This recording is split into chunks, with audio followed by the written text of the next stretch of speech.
Sisi tunamiliki mahospitali hapa Ukonga hapa Kadino Rugambwa. Askari anaenda pale anawaambia sisi usiwatibu hawa tunataka tuone kwenye mochwari, usiwatibu, walikuwa wanaleta vurugu. Mtu ameenda ameumia, amepigwa risasi, lazima tumtibu.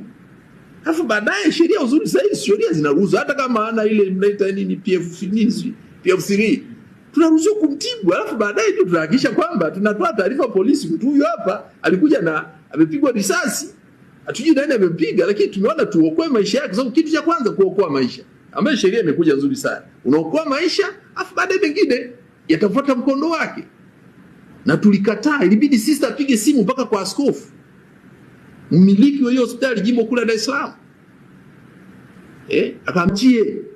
Wengine tu walikuwa wameumizwa zaidi. Mama mmoja amepigwa risasi kwenye tumbo asubuhi, amepigwa risasi kwenye tumbo. Siku ya pili tunaongelea, sio siku ya 29. Sasa yametokea, sisi tuna hospitali, maiti tumezipokea. Sasa unaposema tusikiri, tukiri, watu wameuawa kwa kupigwa risasi za moto. Hatujiongelea waliokatwa mapanga, sijui kama wenyewe wapo, hatujui.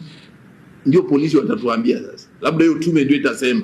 Nimesema risasi tu, lakini zipo walikatwa panga au hapo walifanya nini. Kwa hiyo hakuna swala kusema tusubiri tume. Kukiri ukweli haihitaji. Kwanza kuunda tume ni ishara kwamba ukweli fulani unafahamika, ila hutaki kutajwa. Na Watanzania hawa milioni 70 wanataka kusikia neno watu wameuawa. Tunakiri kutokea mauaji ya kutumia silaha za moto, kutumia risasi. Ni nani? Ndio hiyo tumeje tuambie. Sababu huenda kuna watu walivaa yale mavazi, huenda hawakuwa walioua, huenda hawakuwa polisi au kwa sijui nani.